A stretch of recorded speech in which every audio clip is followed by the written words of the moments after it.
Hi, my name is Paul Phelps, and I'm the co-founder of Outerloop Coaching and OuterloopCoaching.com, and I am here today to talk with you about 4 things you need to listen for in your demos.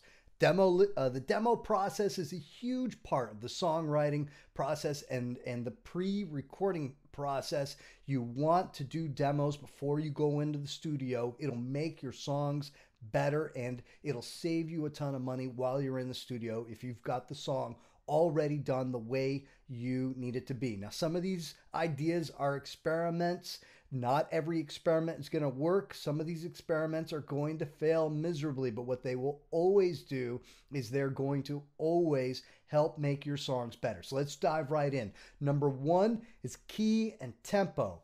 You want to try different ways of changing the keys in your songs or parts of your songs. If your song is in a major key, try it in a minor key.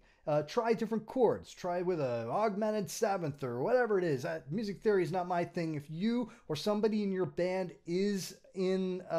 has some music theory knowledge, this is where to apply it. Try different things with the parts of your songs in order to make them better and more interesting. And what you may find as well is if you've got lyrics over a part of your song, when you change the key underneath those lyrics, it may give it more emotional impact. And that's what you're after. So give that a try. And the second part of this is tempo.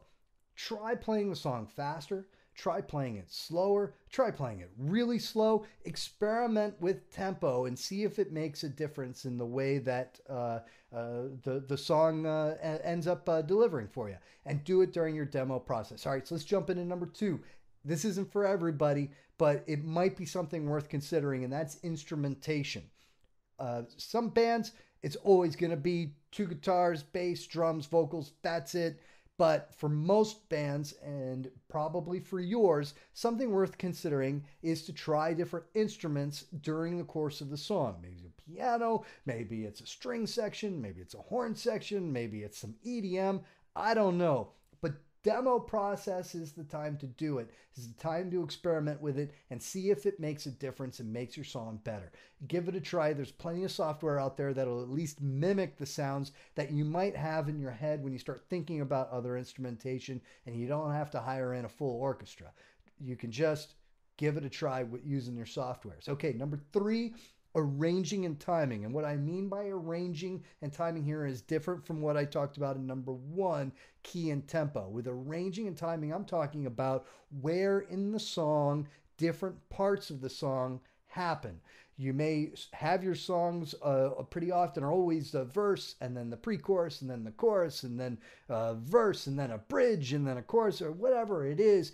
You may have gotten into a pattern that you need to break out of. You may need this particular song that you're working on may need a change in how it's arranged as far as what parts go where. So try different things. Try putting the chorus up top. Try creating a pre-chorus that you haven't done before. Try putting a bridge and then going into a verse instead of going into the chorus. All sorts of different things you can do with that.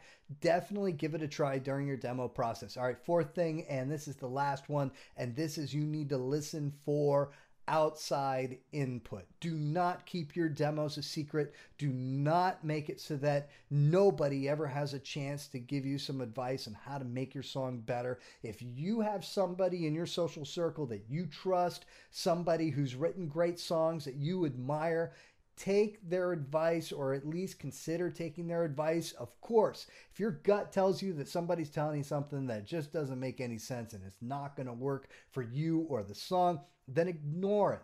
But consider playing that you trust, and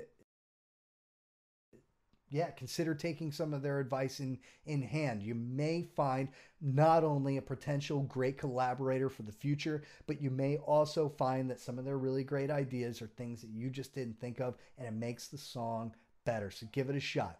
All right, so this is Paul from Outerloop Coaching, outerloopcoaching.com.